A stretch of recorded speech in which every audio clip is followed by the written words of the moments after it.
Avant toute chose, je vais quand même dire quelques mots sur l'Observatoire de la laïcité, puisque tout le monde ne l'identifie peut-être pas parfaitement, dont je suis rapporteur général de cette instance. C'est une instance gouvernementale qui est placée auprès du Premier ministre, qui est composée de parlementaires de la majorité comme de l'opposition, députés et sénateurs à parité, qui est composée également de personnalités qualifiées nommées en raison de leurs compétences sur le sujet, qui sont pour l'essentiel des universitaires, des conseillers d'État, des membres du Conseil supérieur de la magistrature, des inspecteurs généraux de l'éducation nationale, et instance également composée de hauts fonctionnaires que sont les directeurs généraux ou secrétaires généraux des 8 ministères directement concernés par cette question de la laïcité. Nous avons été créés par un décret de Jacques Chirac en 2007, mais en réalité installés uniquement en 2013 par François Hollande et puis confirmés en 2017 par Emmanuel Macron. Et désormais, cette instance a une reconnaissance législative. On a pour mission d'abord de conseiller le gouvernement sur toute politique publique qui touche à la laïcité et aux faits religieux en général. On a aussi pour mission de rappeler le droit avant les contentieux devant les tribunaux pour justement éviter de tels contentieux. Donc on rappelle le droit à toutes les administrations et aux collectivités si nécessaire.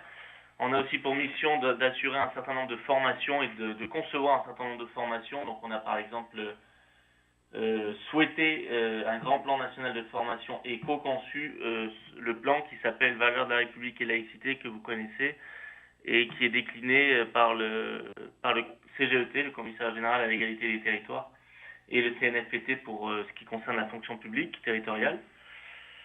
Et puis on se déplace énormément sur le terrain, enfin normalement, on a déjà assuré plus de 750 déplacements de terrain pour justement échanger directement avec tous ceux qui en ont besoin. On est aussi un service public de la laïcité, puisque tous les jours on répond dans un délai maximum de 48 heures à toute sollicitation qui émane de citoyens, d'associations, d'élus, d'administrations, etc., etc. Alors, pour commencer ce propos, vous le savez bien, le principe de laïcité est vraiment l'occasion de très nombreux débats parfois très vifs dans les médias en particulier, débats très vifs sur sa définition elle-même. Qu'est-ce que c'est la laïcité? Et finalement, là-dessus, on constate des définitions très, très différentes. Certains évoquent des laïcités qui seraient anti-religieuses, gallicanes, plus ou moins séparatistes, ouvertes, fermées, trop libérales, insuffisamment libérales ou même identitaires. Et effectivement, il y a de fait, intellectuellement, philosophiquement, voire politiquement, différentes conceptions de la laïcité, en France, mais aussi d'ailleurs à l'étranger. On pourrait y revenir si vous le voulez, donc ça n'arrange rien. Et tout cela, évidemment, conduit à une vraie confusion sur le sens de ce terme.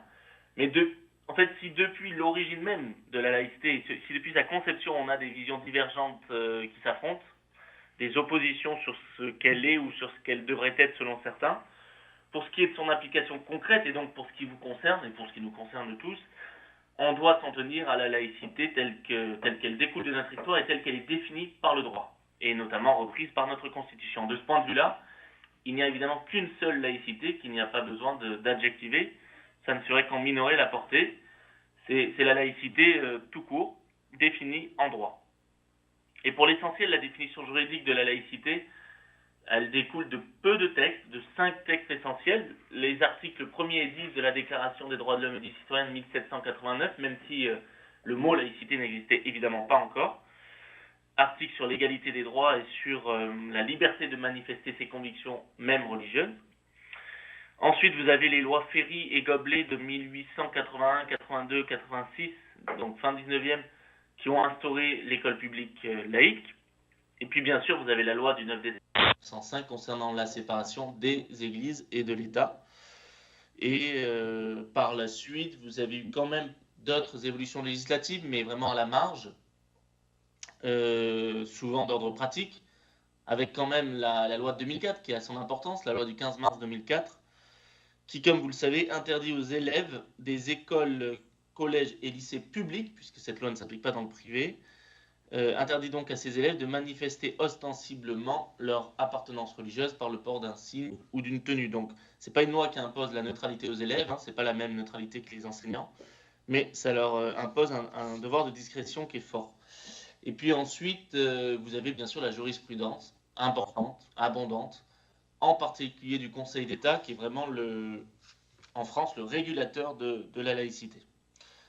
En tout cas, du droit positif, de tout cela, on retient essentiellement la loi du 9 décembre 1905, voire que la loi du 9 décembre 1905.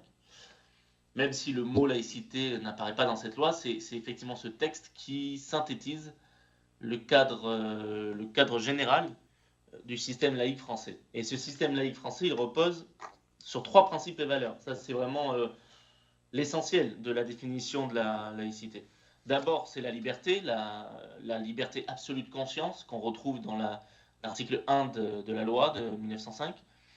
De cette liberté découle la liberté de religion et de culte, et celle de manifester ses convictions, quelles qu'elles soient, religieuses ou non, avec toujours pour limite l'ordre public, le respect de l'ordre public, le fait de ne pas imposer ses convictions à autrui. Donc en France, on est dans un système laïque qui fait qu'on a le droit de, par exemple, faire la promotion d'une religion, mais le même droit de critiquer cette religion. Tout cela dans le respect mutuel. Le deuxième principe, c'est la séparation des institutions publiques et des organisations religieuses.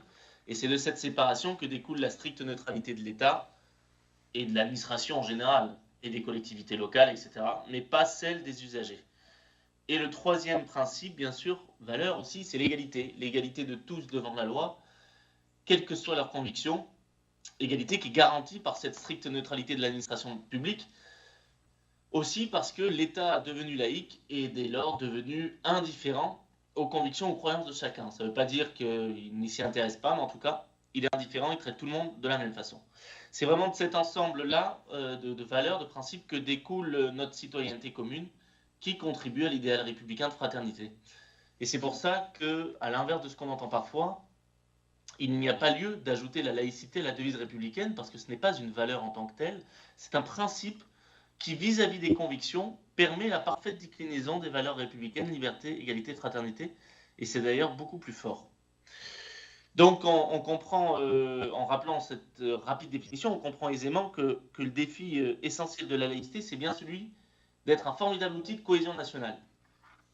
Pour s'en assurer, on peut bien sûr revenir très rapidement sur l'origine historique de notre laïcité, puisque l'histoire de France a montré combien notre laïcité a permis l'apaisement dans un pays qui a particulièrement souffert des guerres de religion, puis des persécutions, puis des discriminations à l'encontre des minorités, puisque vous le savez, durant plusieurs siècles, les sujets du roi, dans ce royaume qui n'était pas laïque, qui n'adoptait donc pas la religion du roi, donc qui n'adoptait pas le catholicisme, étaient persécutés en raison de leur foi ou de leur absence de foi. Il n'y avait pas de liberté de conscience. Ces minorités, en particulier les protestants, mais aussi les juifs ou les libres penseurs, se voyaient interdire pas mal de fonctions publiques, pas mal de métiers à responsabilité, ne pouvaient pas enterrer leurs morts dans les cimetières communs, et puis tout simplement ne pouvaient pas exprimer leurs convictions, encore moins pratiquer leur culte, mais même pas les exprimer, sous peine d'exil, de galère, de prison ou d'exécution publique. Et donc dans ce contexte, il y avait nécessité de réfléchir à comment assurer la paix civile dans un pays qui connaît une diversité religieuse.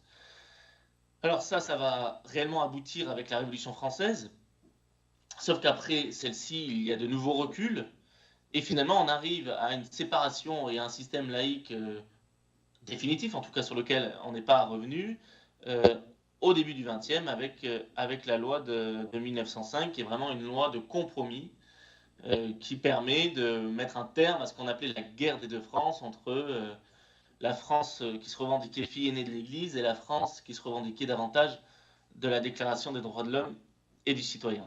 C'est une loi d'abord de liberté qui permet un parfait équilibre entre les libertés individuelles et le respect du cadre collectif. Alors aujourd'hui, on constate pour autant toujours des difficultés à définir notre laïcité, en raison des confusions que j'ai évoquées rapidement, mais aussi tout simplement parce qu'elle subit sur le terrain au quotidien. Ça, vous le savez bien. Et donc, elle fait face à une multitude de situations nouvelles tous les jours. Alors, la laïcité, c'est d'abord une liberté, on l'a dit, liberté de religion, mais aussi liberté vis-à-vis de la religion, c'est tout aussi important, évidemment. Aucun citoyen ne peut être contraint au respect de dogmes ou de prescriptions religieuses. La laïcité, c'est aussi la séparation. Pourquoi ? Parce que notre ordre politique ne peut être fondée que sur la seule souveraineté du peuple des citoyens égaux, quelles que soient leurs convictions. Et par ailleurs, l'État, qui ne reconnaît aux salariés aucun culte, ne régit pas l'organisation interne des cultes, ce qui permet d'éviter une instrumentalisation politique de la religion. Mais pour comprendre comment s'applique précisément et concrètement le principe de laïcité, eh bien, il faut clairement distinguer 4 espaces, et non pas 2 espaces comme on le fait souvent entre public et privé, mais cela c'est source de confusion. Donc il vaut mieux parler de 4 espaces. D'abord, l'espace personnel privé. En gros, c'est chez vous, ou en tout cas dans le cadre familial ou amical, on va dire, en général. Dans cet espace-là, la liberté de manifester ses convictions est à peu près totale. La seule limite étant le respect de la loi et par exemple ne pas troubler le voisinage. Le deuxième espace, c'est l'espace administratif, c'est-à-dire l'espace de l'État, celui des collectivités locales, des services publics, de tous les lieux qui hébergent une mission de service public. Parce que dans cet espace, donc les bâtiments, les façades, les murs, mais aussi les agents publics et tous ceux, même s'ils sont de droit privé, qui exercent une mission de service public, par exemple en délégation de service public, eh bien tout cela sont soumis à la neutralité. Pas les usagers, puisque eux voient la laïcité leur garantir la liberté de manifester leurs convictions, mais dès lors qu'il n'y a pas de prosélytisme ni de perturbation du service public. Le seul cas particulier, c'est celui des élèves des écoles, collèges et lycées publics que j'ai évoqué tout à l'heure, puisque eux, même s'ils ne se voient pas imposer la neutralité, se voient quand même imposer un certain cadre strict, c'est-à-dire ne pas manifester ostensiblement son appartenance religieuse. Le troisième espace, c'est l'espace social privé. En fait, c'est l'espace où l'on travaille ensemble, comme l'entreprise privée ou l'association privée, ou comme une structure socio-éducative, mais il n'y a pas de mission de service public, lorsque ces structures ne sont pas investies d'une mission de service public. Eh bien, dans ces structures-là, dans l'espace social privé, la liberté de manifester ses convictions est garantie, mais il y a de nombreuses réserves. Respect des règles d'hygiène, respect des règles de propreté, de sûreté, de sécurité, mais aussi de bonne marge de l'entreprise ou de l'association. Et par ailleurs, le prosélytisme, et là je rappelle que le prosélytisme n'est pas caractérisé par le port de signes religieux, mais par le comportement. Le simple signe religieux n'est pas prosélyte, il faut qu'il y ait un comportement, un acte, une parole, un écrit. Et bien dans ces structures, bien sûr, le prosélytisme peut être interdit. Le quatrième espace, c'est l'espace partagé, c'est-à-dire l'espace commun à tous, la rue, la place, les jardins publics ou la plage par exemple, ou la montagne, etc. Enfin bref, tous ces espaces communs à tout le monde.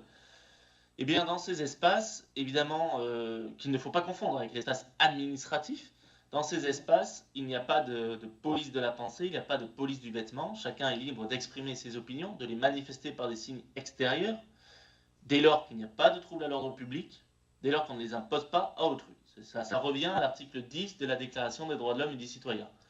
La seule police du vêtement, si je puis dire, c'est, comme vous le savez, la dissimulation du visage, qui est, elle, interdite, mais pas pour des raisons de laïcité, pour des raisons de sécurité et d'interaction sociale. Mais sinon, dans cet espace partagé, il peut y avoir, vous le savez bien, des manifestations politiques, syndicales et donc également religieuses. Il y a pas mal de processions dans pas mal de régions françaises, ça revient assez largement.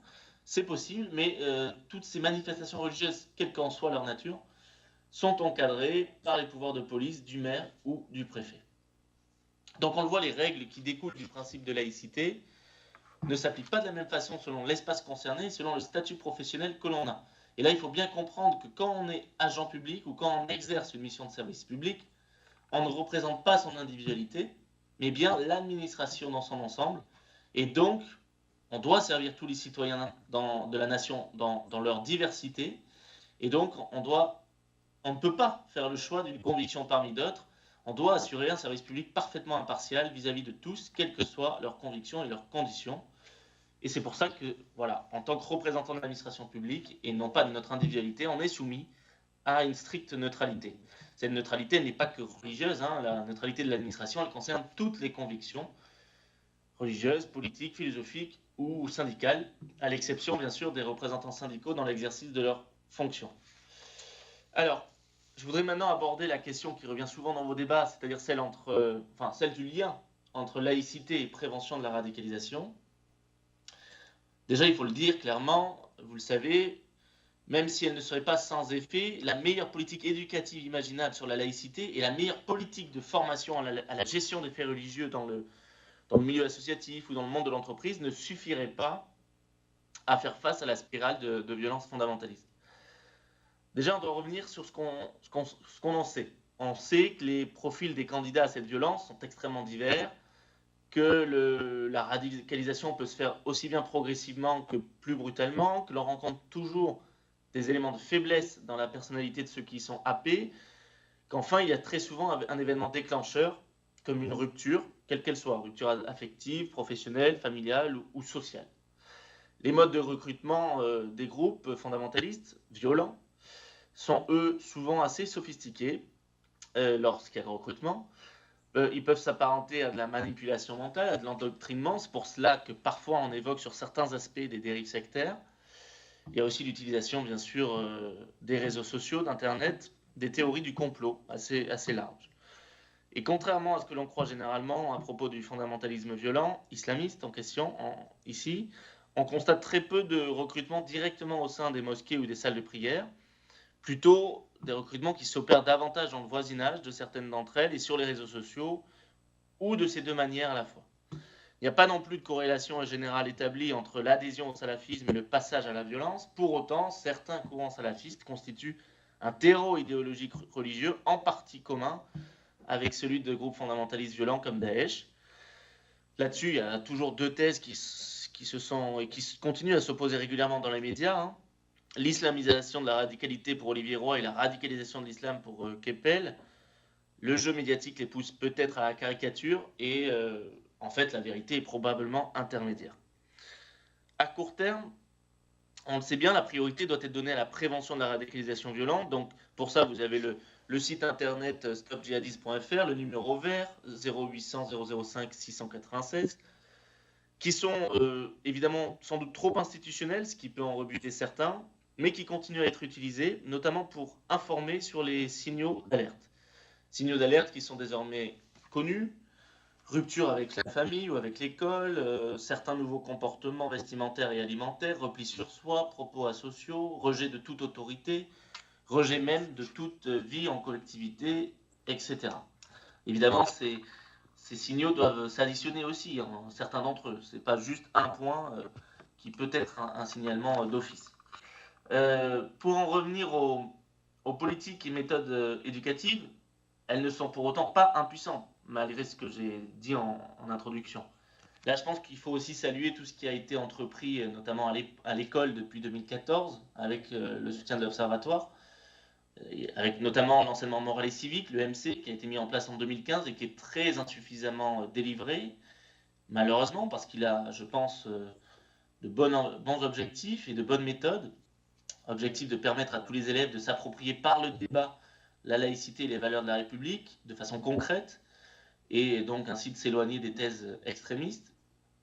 C'est aussi en créant des espaces de dialogue respectueux, permettre aux élèves de mettre à distance leurs propres convictions ou religions, tout cela pour développer leur esprit critique.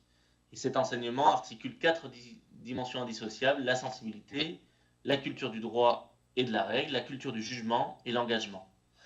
Il y a aussi l'enseignement laïque des faits religieux, qui est mis en place de façon transdisciplinaire, mais qui là encore n'est pas effectif, encore moins que le MC bien sûr.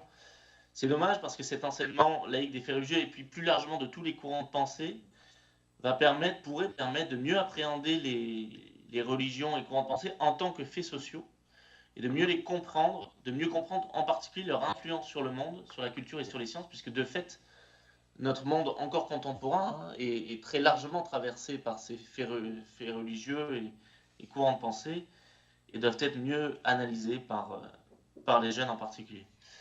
Ensuite, il y a aussi l'éducation aux médias et à l'information, qui permet désormais, mais là encore il faut s'en saisir davantage, d'une part une lecture critique et distanciée, et d'autre part la capacité à produire de l'information objectivement. Et puis après, bien sûr, il faut rappeler, vous le savez bien, que l'école, mais aussi l'éducation populaire en général, doivent agir sur le terrain des idées. C'est le sens du combat qu'on mène continuellement pour la transmission des connaissances.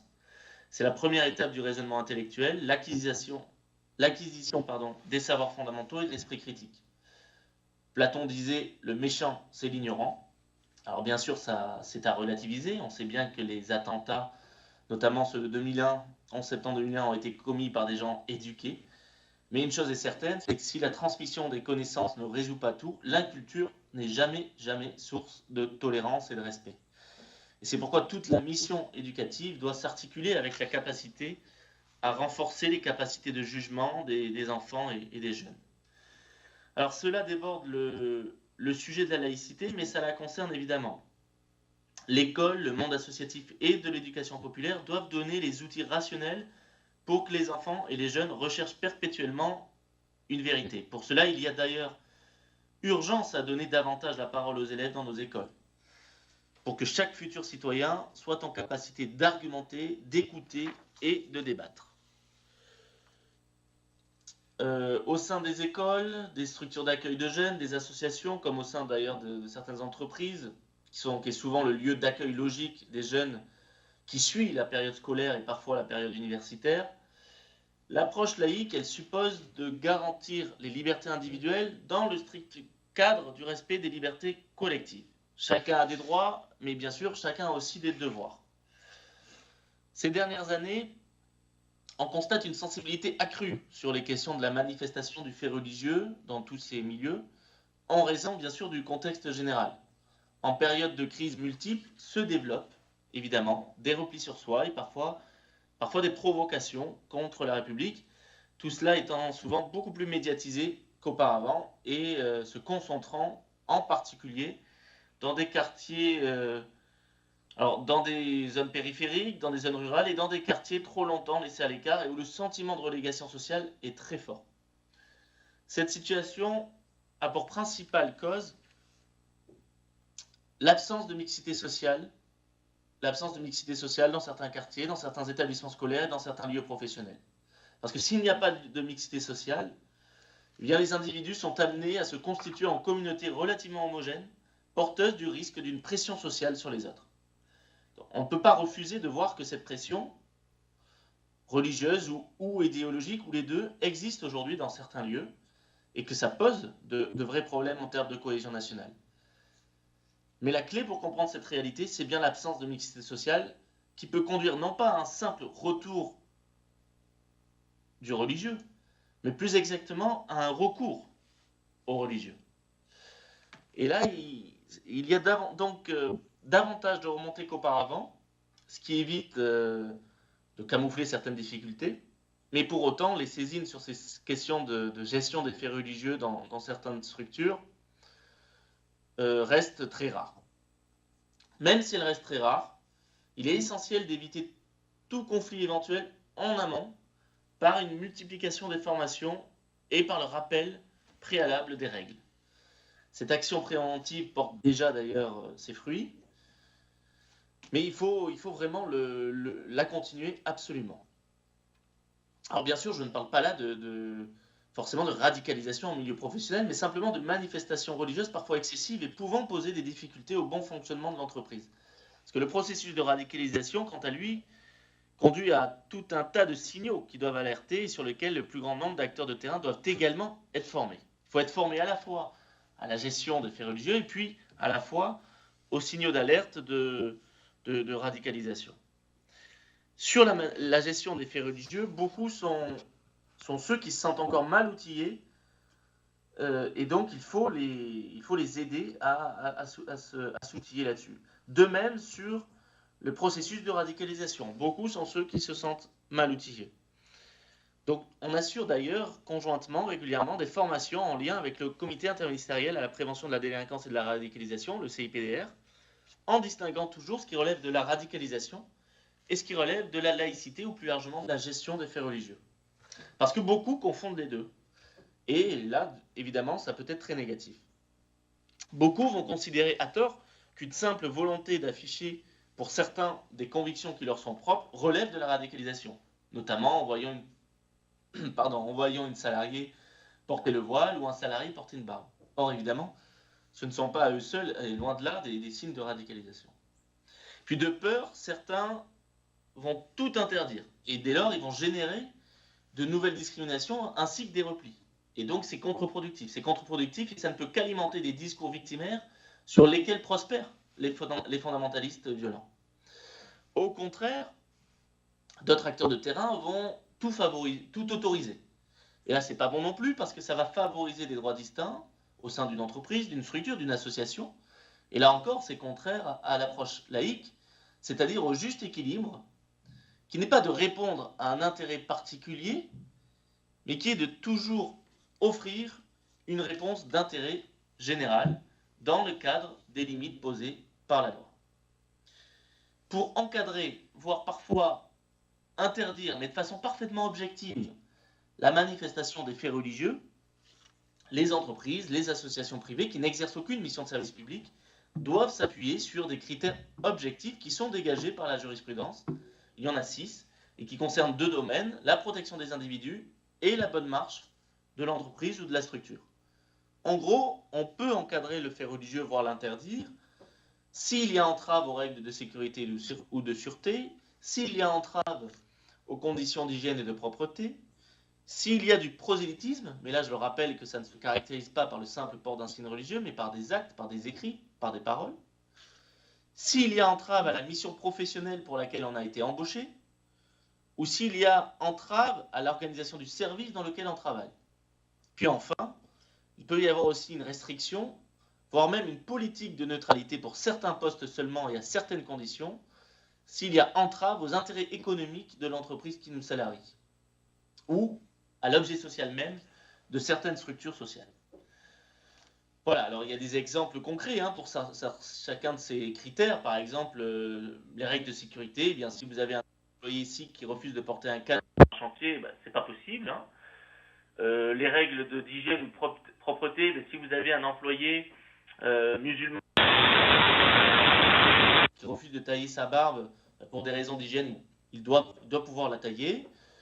Sur le prosélytisme, si vous avez un salarié de confession chrétienne qui va ponctuer son activité professionnelle d'invocation de chants religieux ou qui va distribuer des tracts de son église, c'est interdit, ça peut être interdit, peut être sanctionné. Concernant la mission professionnelle, eh bien, si vous avez un employé juif qui refuse de répondre au téléphone le vendredi après-midi, alors que c'est dans sa mission, eh bien, pour des raisons d'aptitude à la mission, il peut être sanctionné. Concernant l'organisation du service, eh bien, si vous avez un salarié qui refuse de participer, même sans manger, à des réunions d'équipe qui doivent se tenir lors de déjeuner en raison du ramadan, eh bien, pour des raisons d'organisation, il peut être sanctionné. On ne lui demandera évidemment pas de manger, mais il doit pouvoir assister à la réunion de travail pendant le déjeuner. Et puis, le dernier critère sur les intérêts économiques, le plus caricatural, par exemple, serait de vous citer les parcs d'attractions où vous devez avoir une tenue adéquate, évidemment. Donc, vous ne pourrez pas porter de signes religieux. Mais ça peut être aussi, dans certaines entreprises, certains postes en relation avec la clientèle, si c'est justifié très précisément. Mais je me répète, il ne faut pas confondre, là encore, radicalisation violente et manifestation pacifique et parfaitement légitime de sa religion dans un régime laïque, même si cette manifestation peut parfois être abusive et donc peut contrevenir aux critères que je viens d'évoquer. Ils peuvent contrevenir à ces critères, ils peuvent donc être sanctionnés, et ça ne relève pas pour autant de la radicalisation, évidemment. Alors, j'en reviens néanmoins à notre inquiétude commune. À la spirale de violence fondamentaliste, il est absolument essentiel d'opposer une action plus globale qui ne se résume pas au strict domaine de l'éducation, à la gestion des faits religieux dans le monde professionnel, ni même au seul domaine de la laïcité. Il n'est là-dessus en rien naïf de rappeler que la question sociale est prioritaire. Je l'ai dit, il s'agit d'abord d'assurer une véritable mixité sociale, mais aussi une mixité scolaire partout sur le territoire, d'en finir avec ce qu'on appelle les ghettos urbains et de redonner des perspectives d'avenir, notamment, évidemment, perspectives professionnelles à tous les Français, quelles que soient leurs conditions. C'est quelque chose que rappelait déjà la commission Stasi dans son rapport en 2003, même si ça avait été peu relevé par les médias. Et puis ça nous renvoie évidemment à la déclaration de Jean Jaurès qui, déjà en 1904, affirmait « La République doit être laïque et sociale, mais elle ne restera laïque que si elle sait rester sociale ».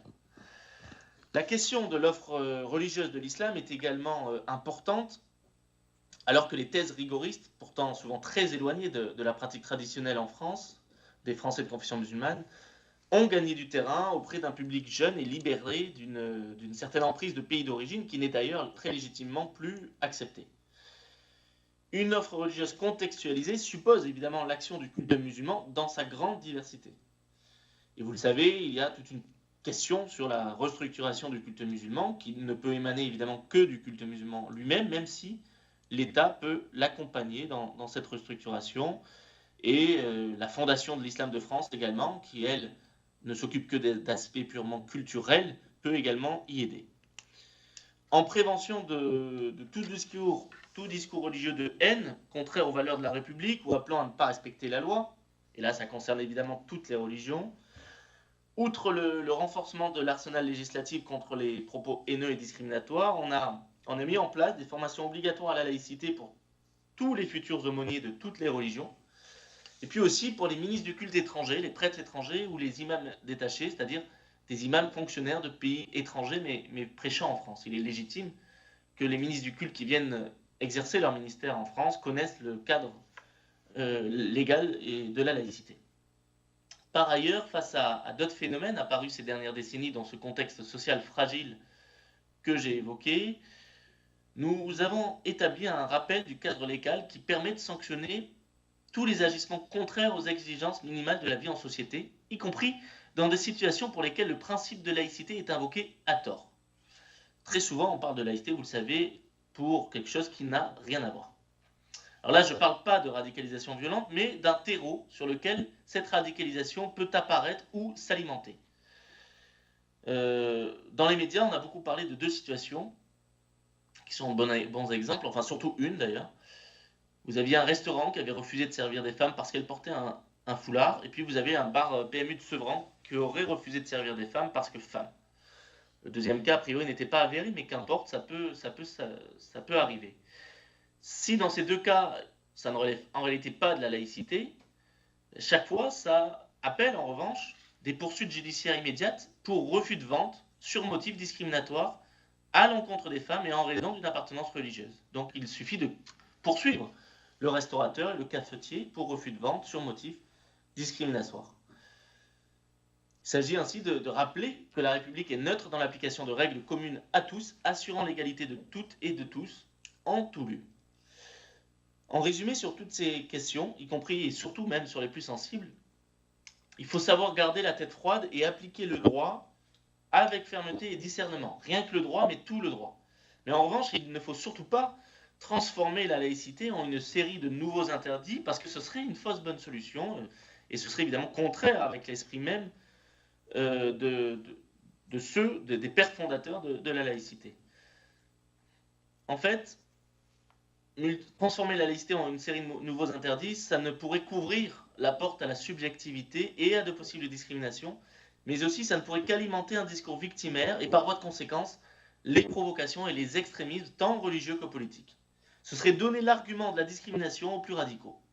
Et c'est d'ailleurs cela que nous enseignent les débats de 1905, enfin qui ont précédé la loi de 1905, dans un contexte qui est effectivement différent, on nous le dit souvent, mais qui en réalité était encore plus tendu qu'aujourd'hui, puisque vous aviez une pression religieuse qui était sur l'ensemble de la société, qui imposait quasiment des normes sociales. Et bien dans ce contexte-là, déjà, Aristide Briand déclarait « Il ne faut pas fournir aux adversaires de la République des armes que demain ils puissent retourner contre elle ». La question de l'identité aussi peut être abordée, parce que la radicalisation violente découle parfois d'une quête de repères, et cette question de l'identité, elle renvoie à l'identité républicaine. Donc elle suppose la traduction en actes de la promesse républicaine. En ce sens, il apparaît nécessaire d'assurer collectivement l'intégration dans le récit national de tous les jeunes Français, notamment ceux d'origine des Outre-mer, maghrébines, subsahariennes ou asiatiques. Tout le monde doit d'abord se sentir et s'affirmer français, mais donc il faut que tout le monde se sente perçu comme français. Beaucoup de jeunes, évidemment, se sentent français, ils sont français, mais ils ne se sentent pas toujours perçus comme français. Et ça, ce n'est pas acceptable. Notre pays est encore présent sur 5 continents, l'a été encore bien davantage dans le passé. Dès lors, son histoire est de fait, je pense que c'est une richesse, empreinte de cultures multiples, de cultures créoles, de cultures africaines, de cultures asiatiques et de bien d'autres. Et pourtant, très peu de jeunes, mais aussi très peu d'adultes, connaissent des personnalités comme l'émir Abdelkader, comme Deo Ventry, comme Léopold Sédar Senghor ou comme Henri Sidon-Barrome, qui sont toutes des personnalités d'origine différente, de confessions différentes, mais qui ont toutes joué un rôle très important dans notre histoire, et qui d'ailleurs ont toutes été décorées par la République laïque. Donc pour conclure, mesdames et messieurs, en réalité, c'est une multitude d'actions qui, face au risque de radicalisation violente, doit être déployée. C'est à la fois celle au niveau des pouvoirs publics, politique de la ville, attractivité des territoires, lutte contre les discriminations, etc. Bref, la traduction en acte du triptyque républicain. Mais c'est aussi celle au niveau associatif, éducation populaire, action qui favorise le mélange, le dialogue, le débat interconvictionnel, et pas seulement interreligieux, l'éducation par le sport, etc. C'est toutes ces actions qui doivent aujourd'hui être soutenues et multipliées et qui doivent se démultiplier partout sur le territoire. Notre laïcité garantit la liberté de croire ou de ne pas croire et la possibilité de l'exprimer, mais toujours dans les limites de la liberté d'autrui. La loi de 1905 a ancré la République française dans la filiation de la Déclaration des droits de l'homme et des citoyens de 1789. Et donc, il faut bien comprendre que la laïcité fait que la France ne fait plus de distinction entre ses citoyens, ne sépare aucune majorité de minorité. Il n'y a pas dès lors de racines à mettre plus en avant ou à opposer à d'autres. Il n'y a que des Français à égalité de droits et de devoirs, quelle que soit leur appartenance propre. Et dire cela, c'est évidemment, ce n'est pas nier notre histoire et les influences plus ou moins fortes qui l'ont traversée, mais c'est bien au contraire en tirer les leçons pour ne pas faire de notre diversité factuelle une source de division violente, mais pour en faire une richesse et ainsi permettre à toutes et à tous de faire ensemble nation. Je vous remercie. Et Monsieur Cadenne? Oui, très bien. Oui, d'accord. Alors, merci beaucoup. La parole est à la salle, aux questions. En tout cas, votre intervention prolonge très très bien le groupe de travail qu'on a eu auparavant, il me semble, entre professionnels. Et du coup, je pense qu'il y aura pas mal de questions. Alors, il y en a une déjà là-haut. Il y a un micro là-haut. Ouais. Bonjour, merci beaucoup pour tous ces éléments. Moi, j'avais une question d'actualité puisqu'on parle beaucoup de la modification de la loi 1905. Donc, qu'est-ce qu'il en est dans sa prévision et dans les conséquences, bien sûr, sur la laïcité telle qu'elle est aujourd'hui? Alors, on va peut-être prendre une autre question, comme ça, voilà.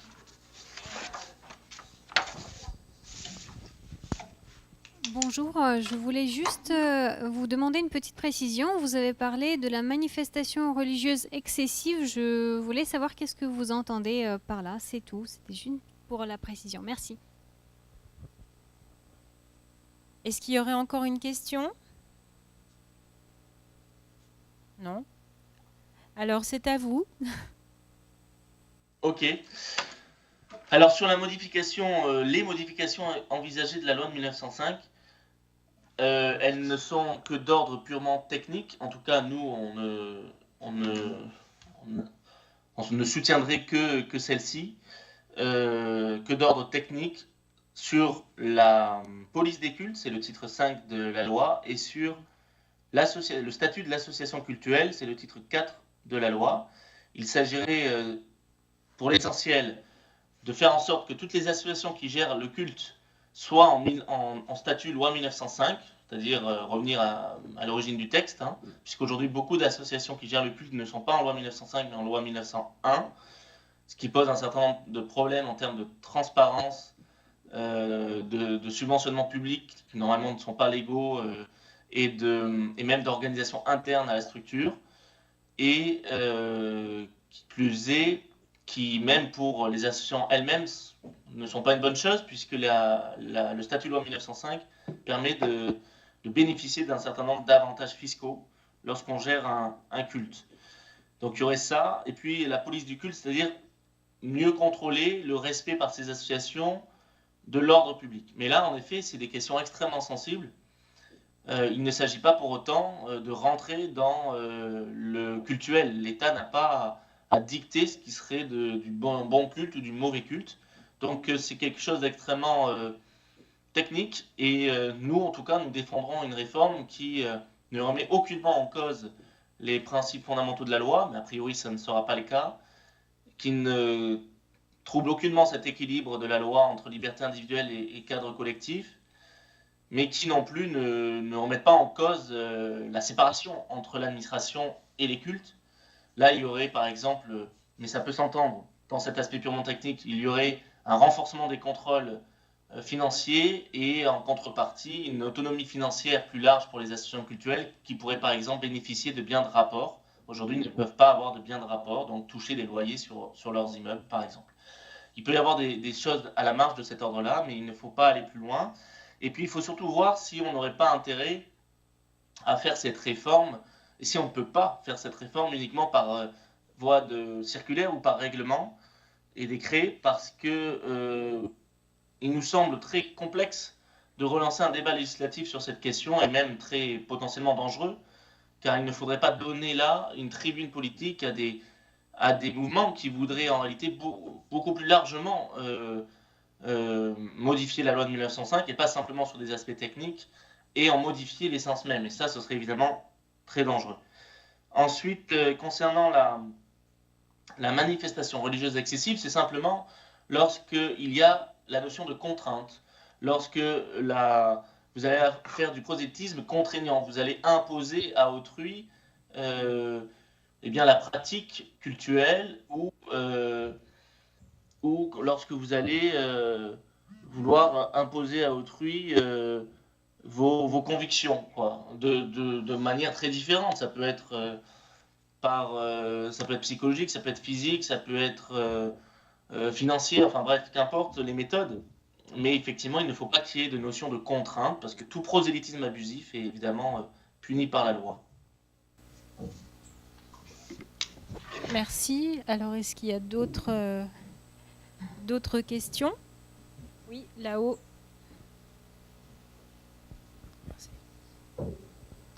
Oui, bonjour, je suis Madame Saïd du service juridique au CCIF.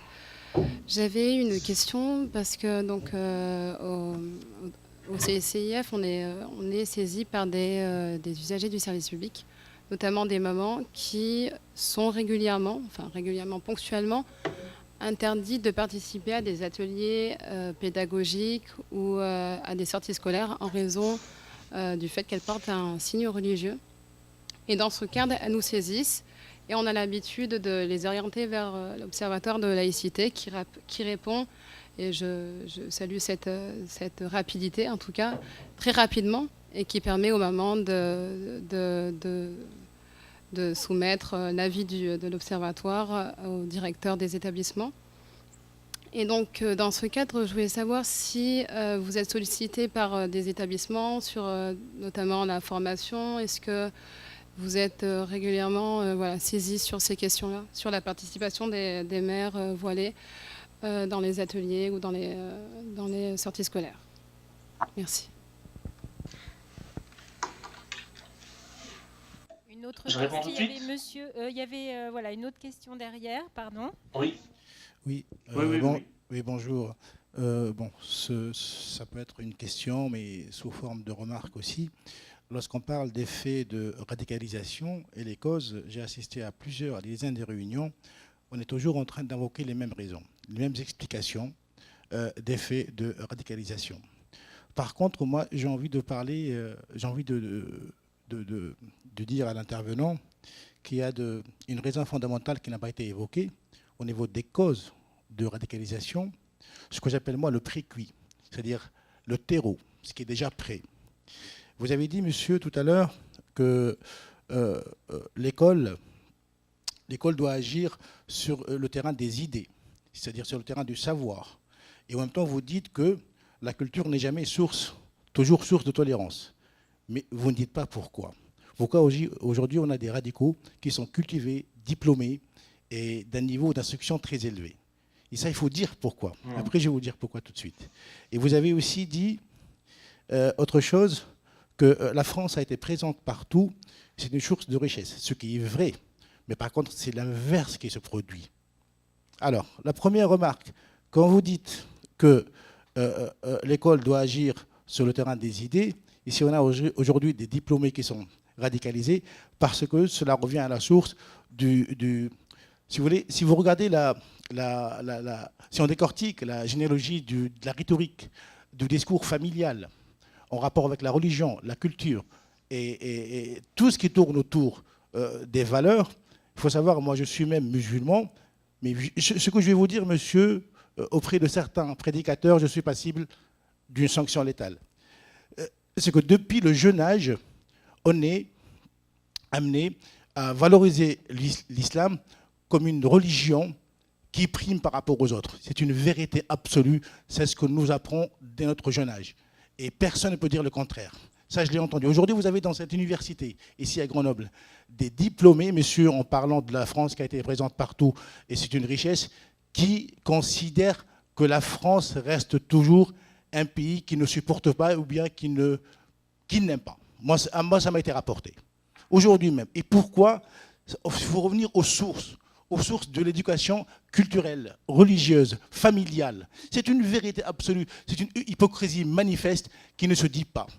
Voilà les raisons pour lesquelles aujourd'hui je parle de terreau et du précuit. Avant, les raisons d'ordre social, d'ordre économique, d'instruction, de conditions familiales, de quartier, d'ignorance, d'instruction, le terrain est déjà prêt et préparé. C'est-à-dire au niveau de l'éducation. Aujourd'hui, vous avez des jeunes de quartier aujourd'hui qui ne sont pas français. Et l'origine se trouve au niveau familial depuis le jeune âge. Aujourd'hui, le complexe postcolonial existe toujours. Il est là. Il est vraiment manifeste.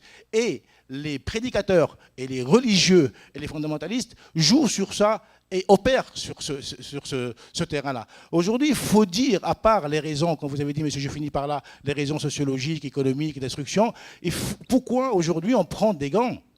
Pourquoi on a peur? Pourquoi aujourd'hui on ne parle pas des vraies raisons qui se trouvent dès le jeune âge?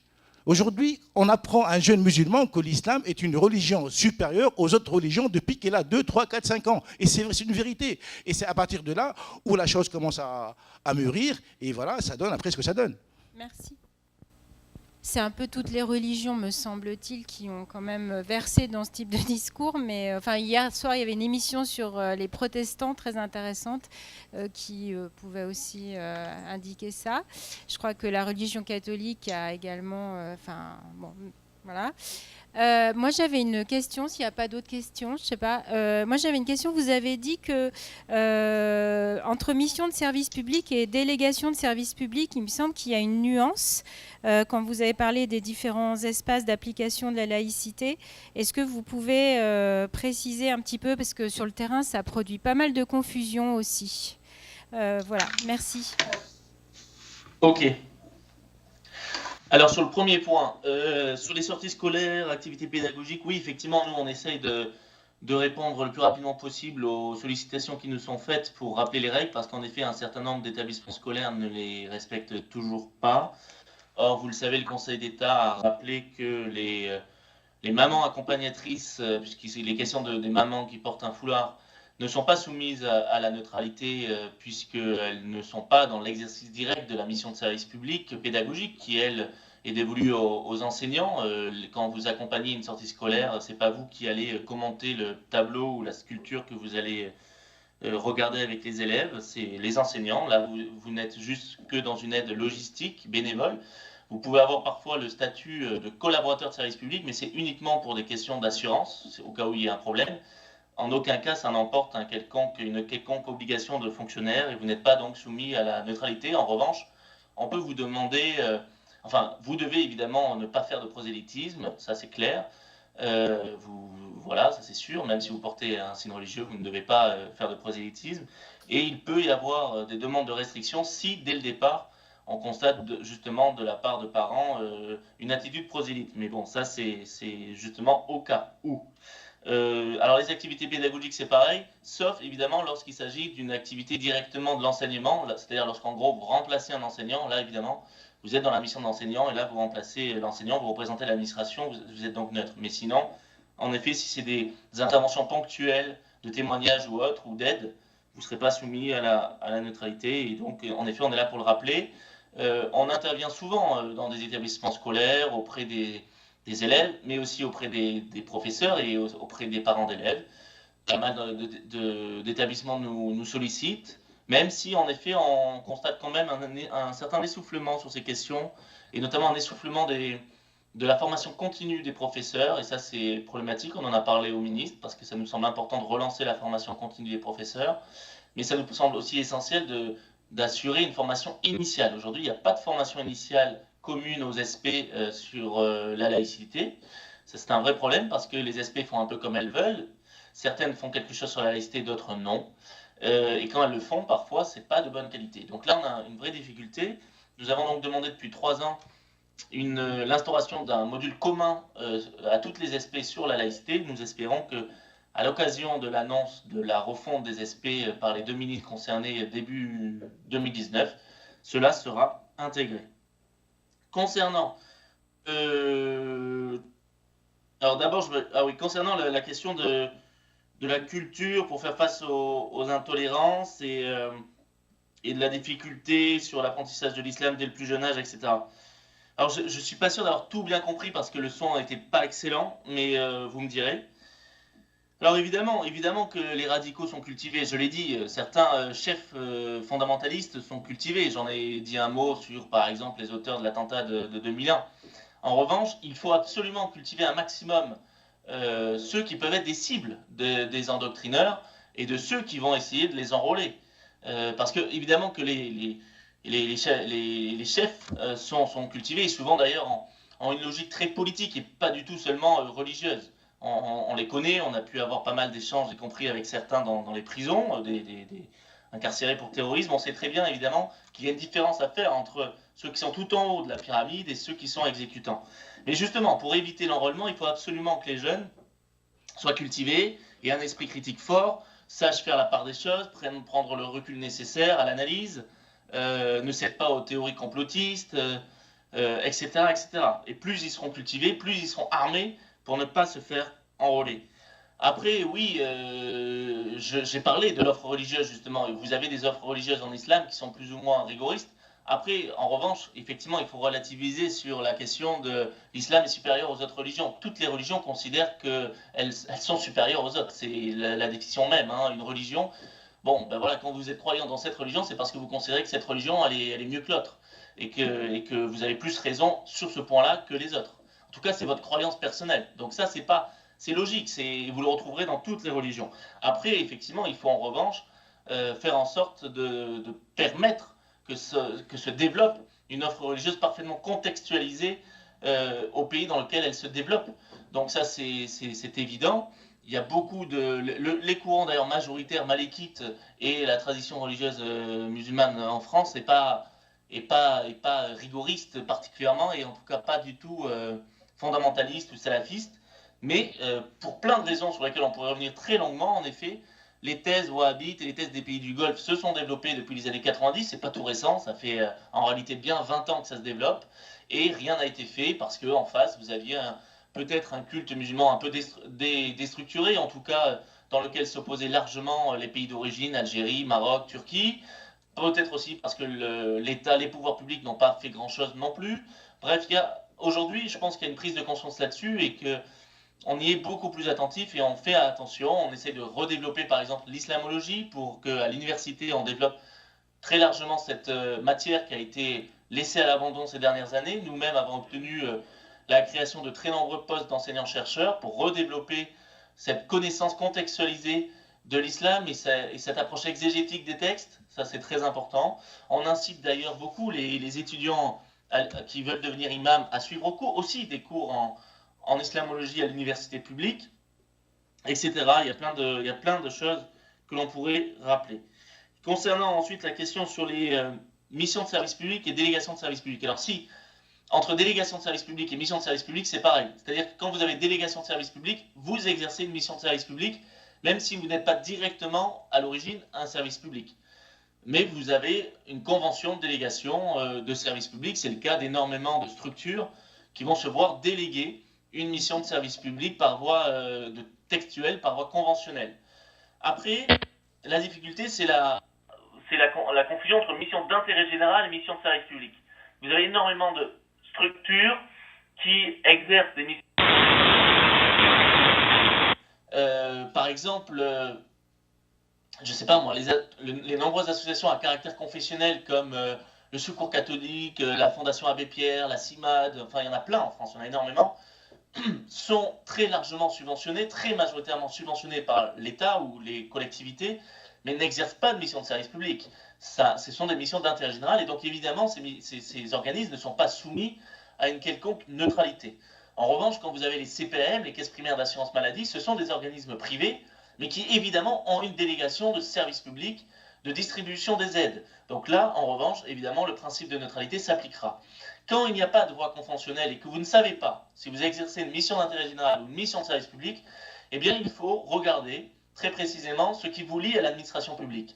Il y aura mission de service public, et là, ce sera une qualification jurisprudentielle, si on constate qu'en fait, votre mission est organisée par l'administration publique et contrôlée par l'administration publique, en plus d'être subventionnée. Le subventionnement ne suffit pas.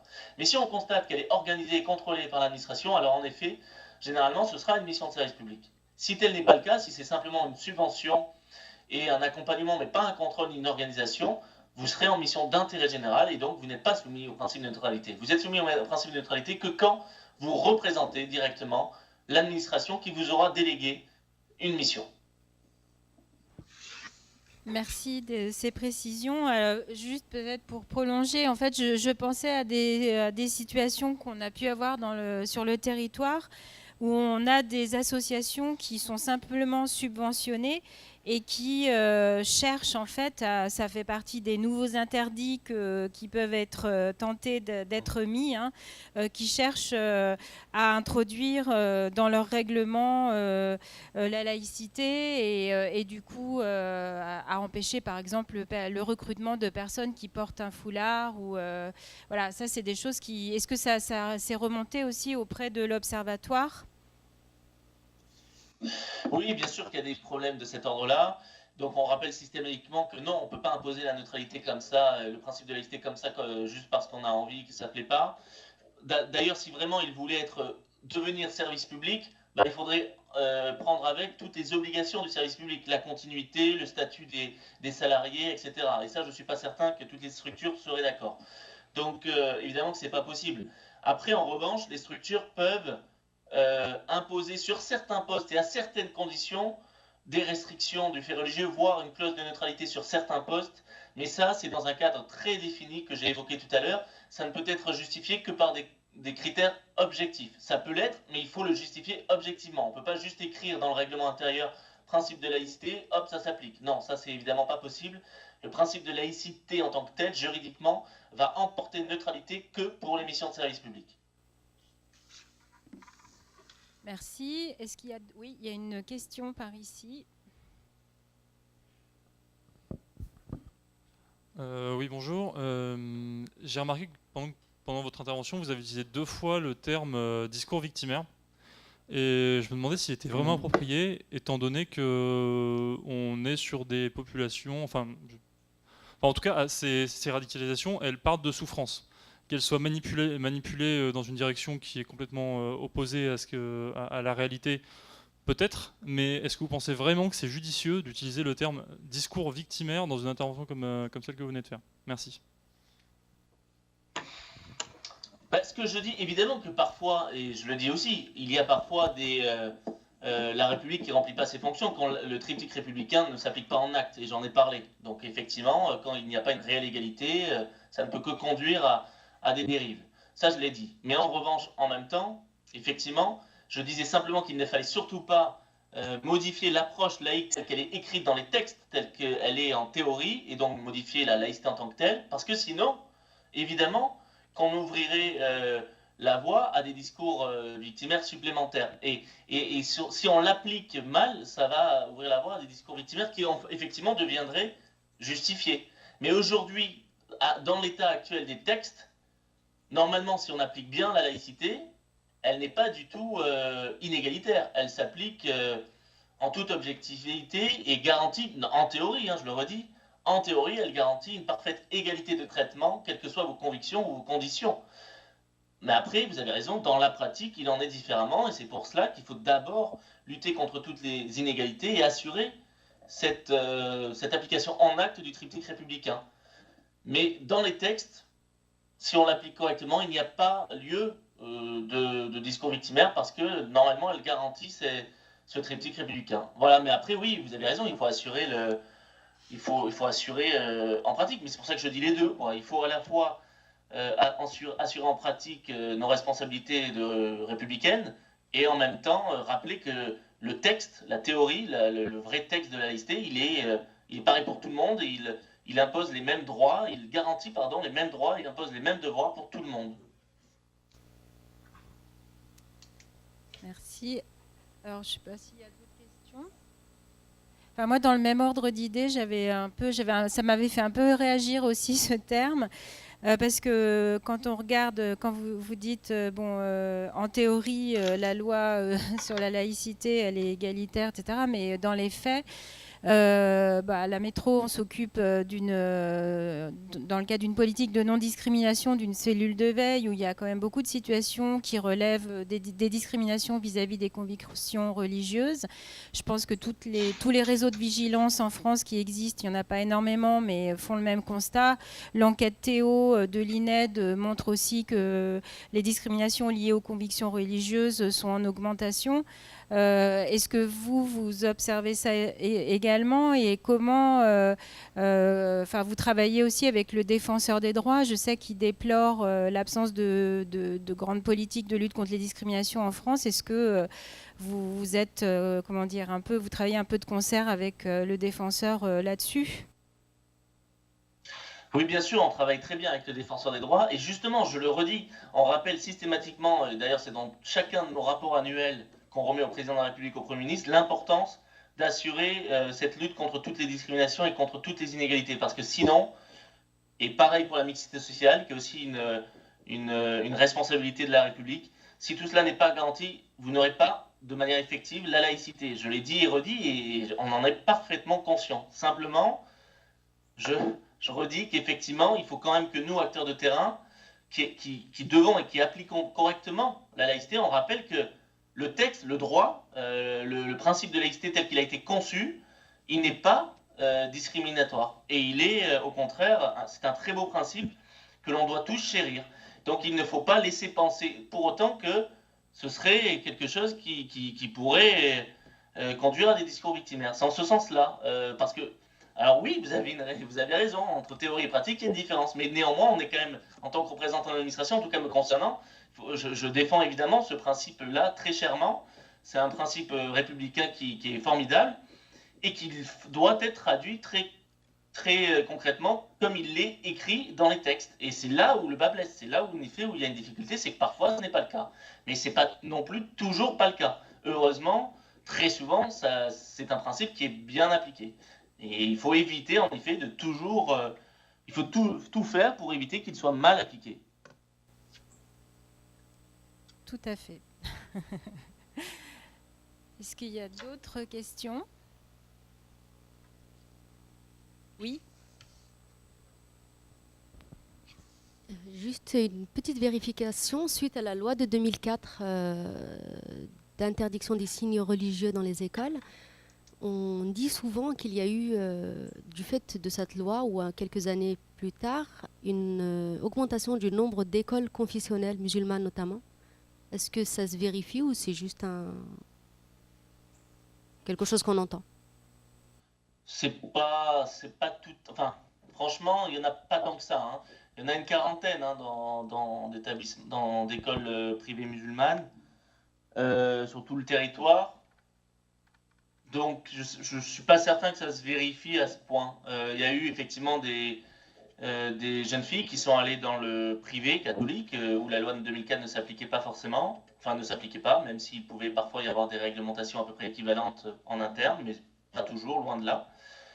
Mais pas tant que ça non plus. C'est sur le coup une loi qui a plutôt été bien adoptée, qui n'a pas connu de grands départs, ni d'ouverture massive d'établissements. Je vous dis, il y a une quarantaine en tout d'établissements privés musulmans. Certains, un bon tiers qui sont en attente d'être sous contrat avec l'État. Un tiers qui est sous contrat, déjà. Donc c'est pas massif. Après, les vrais problèmes qu'il peut y avoir, c'est plutôt l'enseignement à domicile, mais école cachée, c'est-à-dire c'est pas seulement les élèves de la famille, c'est plus. Là, ça suppose des contrôles renforcés et la déclaration par la mairie d'une déscolarisation, déclaration au service académique et au service préfectoraux, ce qui n'est pas toujours fait, pour qu'on puisse juste vérifier que tout se passe bien. Après, en revanche, ça renvoie aussi au fait que l'école doit effectivement être... l'école publique doit être préférée du plus grand nombre. Et malheureusement, beaucoup vont, pour de mauvaises raisons souvent, préférer l'école privée. Mais aussi parce que dans l'école publique, il n'y a pas suffisamment, là encore, de mixité scolaire. Il y a des fois moins de mixité sociale à l'école publique qu'à l'école privée. C'est quand même hallucinant. C'est pas acceptable. On doit vraiment assurer beaucoup plus de mixité scolaire partout dans les établissements scolaires publics. Mais bon, la loi de 2004, voilà, elle s'est plutôt bien adaptée. Il n'y a plus de contentieux. Depuis 2008, il n'y a plus de contentieux. Il n'y a plus de recours devant les tribunaux. Donc ça fait quand même 10 ans maintenant. Et il y en a eu assez peu, hein, en fait. Et il y a eu très peu. Finalement, au global, il y a eu très peu d'exclusions. Mais sur le phénomène de déscolarisation et d'enseignement par le CNED, localement, il y a un peu des échos que ce serait en augmentation. Vous le voyez aussi au niveau national? Alors oui, ça fait... Ouais, effectivement, depuis quelques années, on a constaté un peu plus d'augmentation. Bon, après, il faut relativiser, hein, parce que ça représente très peu de personnes sur l'ensemble. Mais oui, il faut quand même s'en inquiéter. Et là encore, il faut vérifier que c'est justifié. C'est pour ça que l'Observatoire, depuis longtemps, depuis presque son début, demande qu'il y ait un renforcement des contrôles de l'enseignement à domicile et de l'enseignement par correspondance. Il y a clairement un manque de moyens qui est mis pour assurer ces contrôles. Mais effectivement, ça doit être fait. Mais après, voilà, ça reste des chiffres très marginaux, même si c'est important. Enfin, c'est important de s'en soucier. C'est très marginal. Merci. Il y a une autre question? Pour continuer sur la question des signes religieux à l'école, est-ce que vous avez des retours sur d'autres signes religieux que le foulard ou la kippa et d'autres signes qui sont bien distingués comme étant des signes religieux, notamment la question des jupes longues qui a fait quelques unes. Et enfin, nous, cette question-là, on la connaît en ce moment.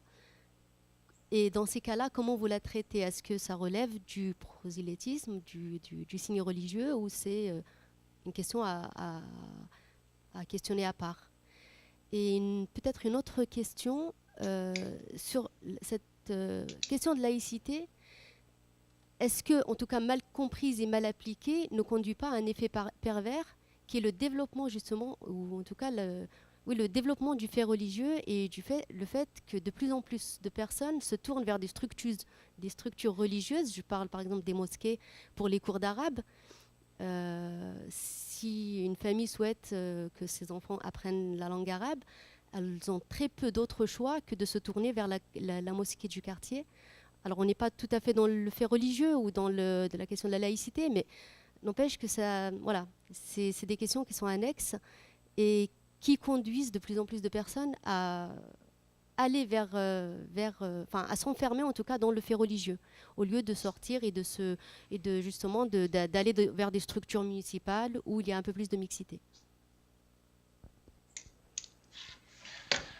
Alors, j'oublie d'ailleurs un point juste sur la question d'avant. Ce qui a pu conduire d'ailleurs à des trucs vers des enseignements par correspondance, et vous le savez aussi, c'est toutes les fake news, hein, les fausses informations qu'on fait peur à beaucoup de parents, qui avaient déjà été largement relayées à l'époque des ABCD de la égalité, qui d'ailleurs malheureusement avaient été abandonnées sous le précédent quinquennat. Toutes les fake news sur l'enseignement de la sexualité, etc. Ça, raison de plus, là encore, pour lutter vraiment contre toutes ces théories absurdes de fake news et de complotisme, etc., qui en effet sont très virales, quoi, se diffusent très massivement sur les réseaux sociaux, en particulier sur Facebook, et peuvent conduire certains parents à retirer leurs enfants de l'école, ce qui est vraiment absurde. Concernant les signes religieux, alors effectivement, ça concerne d'abord surtout le voile, même si je vous dis, il n'y a plus de contentieux du tout, mais voilà. Néanmoins, les premiers contentieux ont concerné le turban sikh, vous le savez peut-être. Donc c'était des sikhs qui voulaient garder leur turban à l'école, mais même si c'est très minoritaire.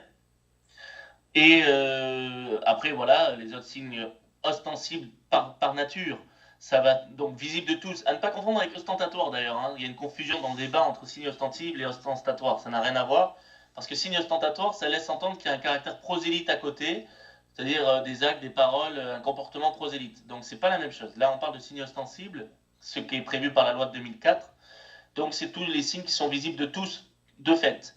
Donc c'est pas des signes discrets. Donc ça va être le voile, la kippa, les grandes croix, le turban sikh, le kessa bouddhiste, ce genre de choses. Mais effectivement, c'est surtout celui qui est le plus concerné, c'est le voile, plus porté. Mais alors, concernant les questions des jupes ou ce genre de choses, les jupes ne sont pas des signes religieux en tant que tels, et tout ce qui n'est pas un signe, en fait, comment dire, tout ce qui est un signe plutôt communément porté par n'importe qui, et pas seulement par des croyants, n'est pas un signe religieux. Le signe religieux, c'est celui qui est porté de fait par les croyants seulement. Si c'est un signe communément porté par n'importe qui, ça ne suffira pas à le qualifier de signe religieux ostensible, et donc ça ne suffira pas à le qualifier de manifestation de son appartenance religieuse. Alors, c'est pour cela qu'il faut ajouter à ce port de quelques signes ou tenues que ce soit, quand c'est pas directement religieux, comme une jupe, qui évidemment en soi n'est pas religieux, pour qu'il y ait sanction, il faut qu'il y ait forcément un comportement ou une connotation religieuse qui soit donnée à ce signe ou cette tenue, par le comportement, par la parole, par les actes. Donc il faut examiner, vérifier que l'élève ne manifeste pas son appartenance religieuse par autre chose en plus que ce signe, ou ne donne pas à ce signe une connotation directement religieuse, pour ce qui pourrait être fait pour détourner en effet un petit peu la loi. Mais si il n'y a pas ce comportement-là, il n'y a pas lieu de sanctionner. Et concernant l'enseignement de l'arabe, oui, bien sûr que, enfin selon nous, il n'y a aucune problématique à enseigner l'arabe à l'école publique, et c'est même une bonne chose que voilà, l'arabe comme d'autres langues soit enseigné. Et effectivement, ça éviterait par ailleurs, s'il était davantage enseigné à l'école publique, ça éviterait d'avoir pour certains parents l'obligation quelque part, s'ils veulent que leur enfant puisse parler arabe, d'aller dans des lieux religieux, et du coup qu'ils également suivent, qu'également ils suivent un enseignement religieux qu'ils n'ont pas forcément demandé à l'origine. Merci. Est-ce qu'il y a d'autres questions? Oui. Micro là-haut. Rebonjour. Vous avez aussi utilisé, vous avez dit la phrase, qu'il fallait intégrer dans le récit national toutes les jeunesses françaises. Et déjà, je me demandais ce que vous entendiez exactement par récit national, parce que avec le récit national, on est quand même assez proche du roman national, si vous voyez ce que je veux dire. Et alors, je me posais la question, c'est des jeunes qui ont aujourd'hui accès à plein de connaissances en dehors de l'école. Est-ce que dans le récit national vous intégrez en fait toutes les horreurs de l'histoire? Parce que peut-être que c'est aussi ça qui ostracise ces jeunes, c'est le fait qu'il y a un manque de reconnaissance de tout ce qu'a fait la France à l'étranger, et qu'elle fait encore aussi d'ailleurs. Voilà. Oui, bien sûr.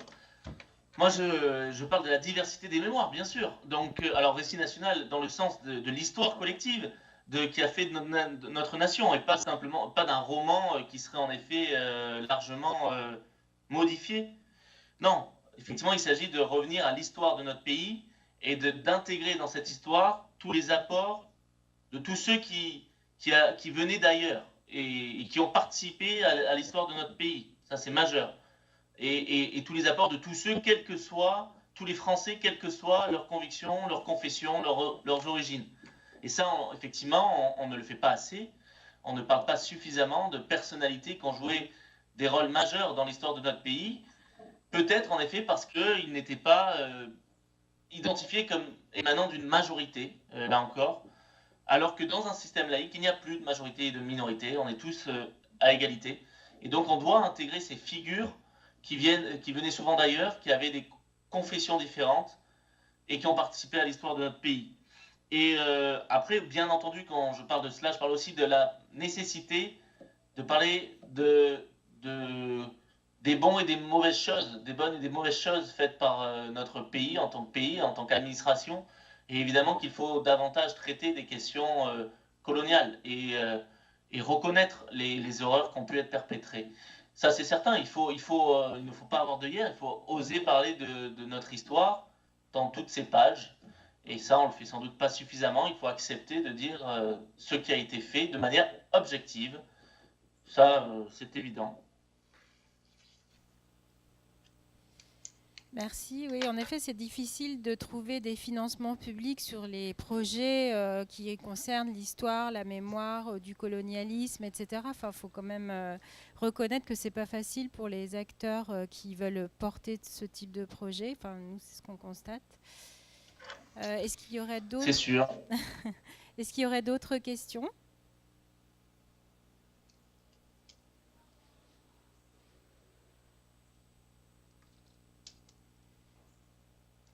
Je vous laisse réfléchir, je vais poser une autre question. Oui, moi j'avais une question sur... vous avez bien distingué la radicalisation, ce qui concerne la laïcité. C'est vrai que nous, le groupe de professionnels qui travaillons depuis 2016 sur ces questions, on a fait ce chemin un petit peu, c'est-à-dire que on est parti sur la question de la radicalisation parce qu'on était un peu inquiet de ce qui pouvait se passer, aussi bien de ce point de vue, mais aussi des effets de ce contexte. Et puis on en est arrivé aux questions de laïcité parce qu'on s'est rendu compte aussi que il y a certes des problèmes peut-être de pression, parfois de contraintes, etc., par rapport à la pratique religieuse, mais il y a aussi beaucoup de questions dont on parle peut-être moins, de mauvaise application de cette loi de 1905, voire comme dit Jean Bobéro, d'une falsification de cet esprit de cette loi. Et du coup, on en vient un peu à distinguer la question de la laïcité, la question de la radicalisation. Enfin, on constitue un groupe de travail en fait autour de la question de la gestion des faits religieux, mais aussi de tous les processus qui peuvent conduire à des ruptures sociales, y compris à réinterroger aussi les postures des professionnels. En fait, on est un peu sur ce travail-là. Je voulais savoir si on pouvait d'une part compter sur l'Observatoire de la laïcité pour nous aider de temps à autre si on a des questions à poser ou comme ressources et au-delà bien sûr de son activité habituelle, et aussi savoir s'il y avait d'autres groupes comme ça en France qui existaient, plusieurs partenaires qui constituent un groupe qui se pose des questions autour de ces sujets, quoi. Voilà.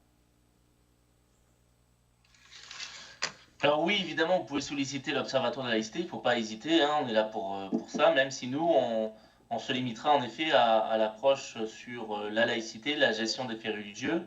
Pour ce qui concerne la radicalisation et le processus en tant que tel de radicalisation, comme vous le savez, là, c'est le CIPDR qui est compétent, donc le Comité interministériel à la prévention de la radicalisation et de la délinquance, secrétaire général dirigé par Muriel Domenac.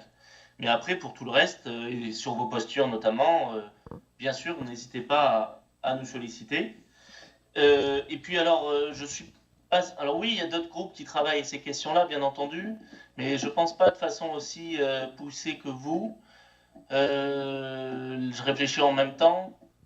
Là, comme ça, je ne pourrais pas vous répondre. Après, bien sûr que dans le cadre d'un échange ultérieur, on pourra sans doute vous mettre en relation avec d'autres groupes qui ont fait à peu près le même travail. Et là encore, il est possible que le CIPDR aussi ait connaissance d'activités de cet ordre-là un peu partout sur le territoire, mais il faut qu'on voit ça très précisément, bien sûr. Merci. Une question au fond, ouais. Bonsoir. Je fais partie de l'association Coexister qui travaille avec l'Observatoire, que vous devez connaître. Toujours dans le but d'un dialogue interconvictionnel et de rencontres interconvictionnelles déjà, nous avions pour objectif, pour projet, d'ouvrir une salle on appellerait une salle spirituelle de méditation, de rencontre sur le campus, et on voulait savoir justement si c'était faisable,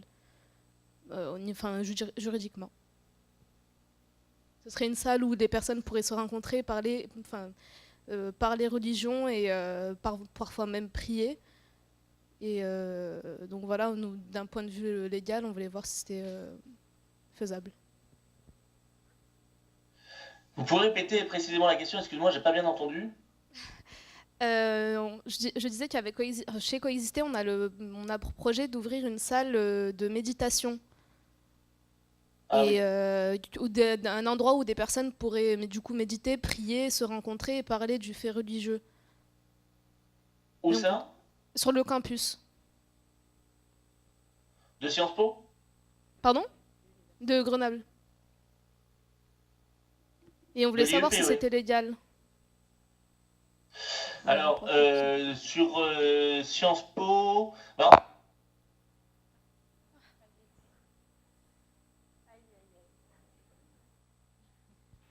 Je ne sais pas si vous nous entendez, mais nous, on ne vous entend plus.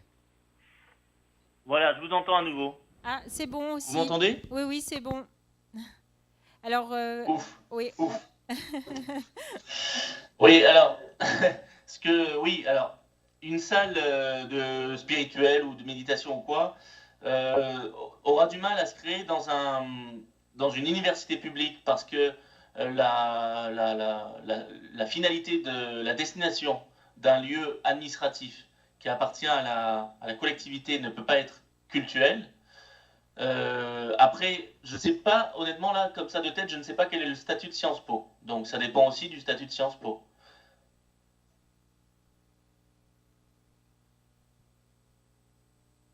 Si Sciences Po n'est pas du tout, n'est pas public, bon, ben là, Sciences Po, en effet, a tout à fait liberté d'organiser ses locaux comme il l'entend. À l'université publique, c'est plus complexe. Sauf dans les lieux contraints, comme vous le savez, puisque évidemment vous pouvez avoir des salles de cet ordre-là dans les hôpitaux, parce que là ce sont des lieux contraints et donc il faut permettre aux personnes qui sont dans les hôpitaux, aux patients, de pouvoir avoir un lieu où se recueillir, puisqu'ils ne peuvent pas aller sur un lieu de culte à l'extérieur. Mais mis à part ce type de lieux comme les hôpitaux, les internats scolaires, les armées évidemment, les prisons évidemment, etc., vous aurez du mal vous ne pouvez pas a priori avoir de salles polyculturelles dans un bâtiment administratif parce que la finalité de ce bâtiment ne peut pas être culturelle. Sauf si, je vous dis, si Sciences Po n'est pas public, je ne sais plus quel est son statut. Alors là, en revanche, si c'est une structure tout à fait privée, elle peut tout à fait organiser ses locaux comme elle l'entend. Non, Sciences Po est un établissement public. Donc, du coup, il a une vocation publique. C'est pas un établissement privé. Par contre, je pense que la question que vous posez ne concerne pas Sciences Po en particulier, mais concerne sur le campus, le choix trouvé. Voilà, c'est ça. Donc, c'est sur l'ensemble du campus universitaire, qui est un lieu, un espace public, un espace partagé. Je ne sais pas, pour reprendre un peu la distinction que vous avez faite dans votre intervention, je pense. Oui, administratif, je ne sais pas. Mais c'est un espace administratif, du coup, le campus en question. La question, c'est peut-être est-ce qu'il y a des endroits sur un vaste espace comme ça où un lieu peut être dédié à ça, quoi. Si vraiment la moindre parcelle, le moindre centimètre carré de tout cet espace administratif qui est très vaste est vraiment un espace administratif à part entière tout le temps. Enfin, là, je n'ai pas les éléments de ce campus, je ne sais pas comment il s'organise. Je ne sais pas s'il y a un internat, tout ça, là j'avoue que je n'ai pas du tout les données, mais bon après on peut en parler, il n'y a pas de problème, vous pouvez nous donner les éléments par mail et on vous dira si c'est légal ou pas. Il y a les cités universitaires. Je ne sais pas du tout comment ça s'organise. C'est une cité universitaire. Dans une cité universitaire, effectivement, a priori, il est possible dans les lieux... Et encore, historiquement, vous avez des cités universitaires qui ont pu avoir des aumôneries, mais aujourd'hui, il n'est pas garanti que votre président d'université accepte l'ouverture d'un site type aumônerie ou cultuel, quel qu'il soit, parce qu'en effet, aujourd'hui, les gens ne sont plus contraints de rester dans cet espace et peuvent sortir, aller sur un lieu de culte à l'extérieur de la cité universitaire, quoi. Donc, il n'est pas garanti qu'on vous autorise, en effet, à le faire. Après, ça peut aussi être présenté, en effet, c'était peut-être aussi votre objectif, comme un lieu beaucoup plus divers que simplement cultuel. Ça peut être un lieu de recueillement très, très large, et y compris pour des gens qui ne partagent pas des convictions religieuses. Mais c'est à préciser tout cela, parce que dans le cas d'un local purement cultuel, même si c'était polyculturel, le président de votre université pourrait s'y opposer dès lors que la destination de son bâti, du bâti administratif public, n'a pas à être cultuel. Dès lors que cet endroit n'est plus contraint, comme ça pouvait être le cas dans le passé de certains internats universitaires, et que les jeunes étudiants, qui sont par ailleurs majeurs, peuvent tout à fait aller à l'extérieur pour aller se recueillir. Merci. Est-ce qu'il y a d'autres questions ?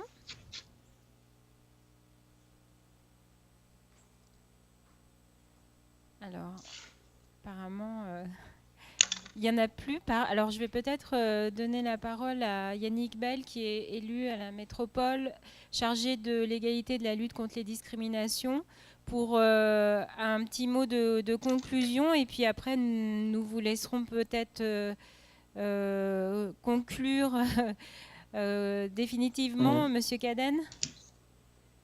Oui, ok. Bonsoir à toutes et à tous, et bonsoir Monsieur Cadenne, et merci pour votre intervention. Me revient à l'esprit, pour revenir sur une question, une réponse qui ont été posées tout à l'heure, un cas que j'avais eu à traiter quand j'étais président de la SMITAG, qui est une société d'économie mixte, pour ceux qui sont locaux et qui connaissent bien, qui gère l'ensemble du réseau de transport, mais qui a une délégation de service public de la part du SMTC, donc qui avait vocation à gérer un service public. Et un matin, c'est vrai qu'un conducteur avait choisi de s'enfermer dans le bus pour faire sa prière. Et donc il y a bien eu une sanction, même si on était une entreprise privée, mais qui assurait une mission de service public.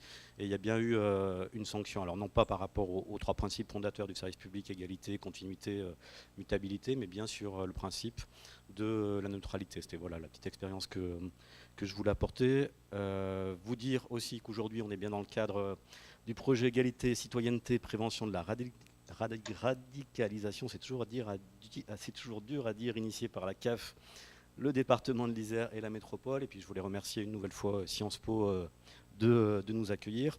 Et puis deux mots pour parler un peu plus largement de la politique de lutte contre la discrimination de Grenoble-Alpes Métropole, avec la cheville ouvrière qui représente Sophie Ebermeyer. On a un plan 2015-2020 qui s'inscrit bien sûr dans le cadre du contrat de ville et du fonds de cohésion sociale, et qui est axé sur l'accès au droit, à l'insertion professionnelle et à l'habitat.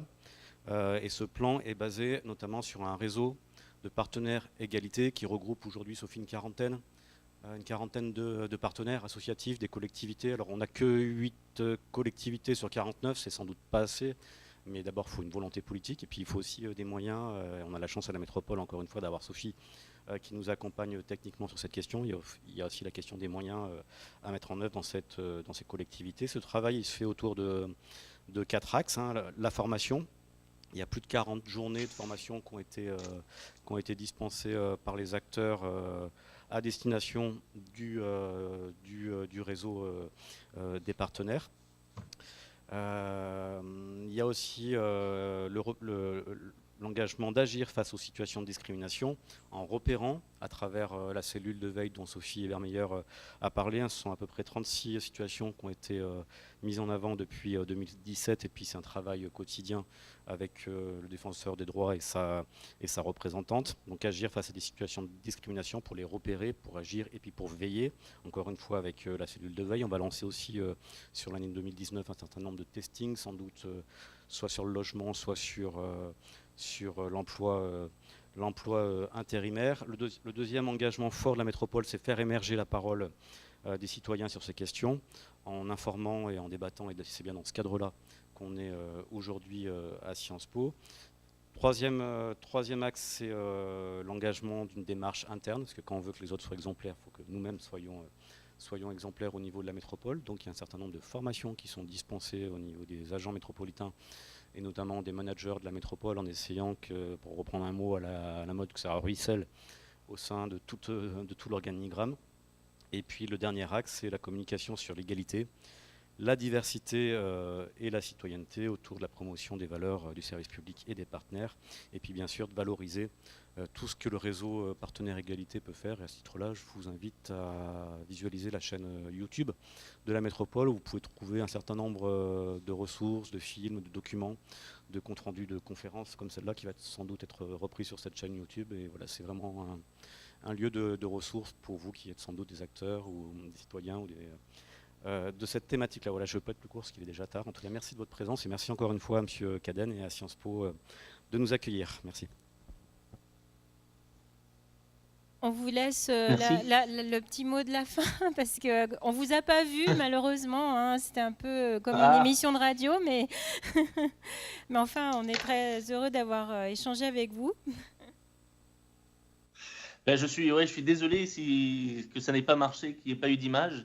En tout cas, je tenais vraiment à vous remercier très, très sincèrement.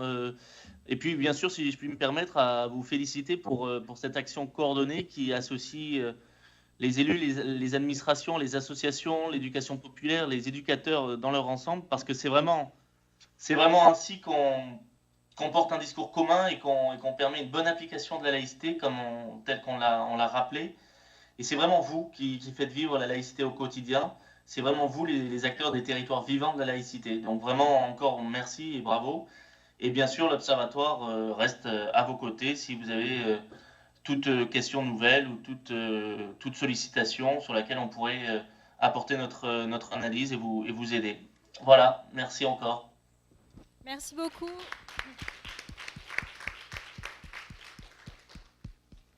Bon, bah, merci à tous. Et puis, donc, la conférence sera effectivement sur la chaîne YouTube, mais pas tout de suite, mais ça va, voilà, dans pas longtemps. Et à la prochaine fois.